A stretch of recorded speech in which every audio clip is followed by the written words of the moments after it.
Ha. BYD ada orang buat BYD kit. BYD kit dah. So yang ni kalau nak pergi camping boleh lah. Camping kan. Nak masak nasi ke masak apa boleh lah. boleh pakai bateri. Cucuk tu. Boleh keluar balik. Masuk 3 pin.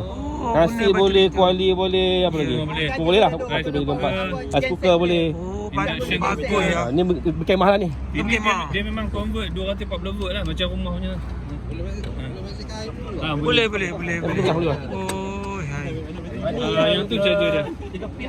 Oh, ni charger. Kalau balik kampung ah. Yang 3 pin ni, Bawa genset dah dekat atas tu. dia cadangkan kena power dalam 10 am lah dia sebab. So 3 pin ni yang kena pasang extra Ni 3. copper wire lah 6 mm square dia punya tebal dia. Plug kat rumah kan. Lepas tu mesti direct daripada DB lah. Tak boleh tapping. Dia kena direct DB. Dia tak boleh tapping. Kalau tapping dia boleh overheat. Gila panas. Lepas tu kepala plug tu pun kena beli yang tahan panas. Bukan plastik boleh cair. Kena beli yang besi tu Dia kan. macam kita pasang 2 biji iron.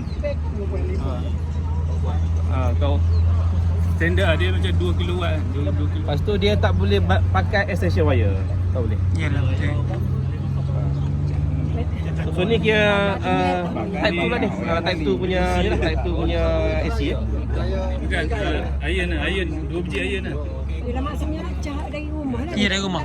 Ha, pergi rumah. Boleh. Tapi ni 30 jam. Sebenarnya 30 jam. isu dia wiring rumah lah macam kan. Macam maksudnya dia Nak air baru lah. Ya. Dan maksudnya plug tu dia saja, dia tak boleh kongsi dengan benda lain. Yang ni untuk emergency ataupun balik kampung lah. Kalau balik kampung kan, minta lah kampung punya wiring buat tambah lah kan. Untuk safety lah. Ada.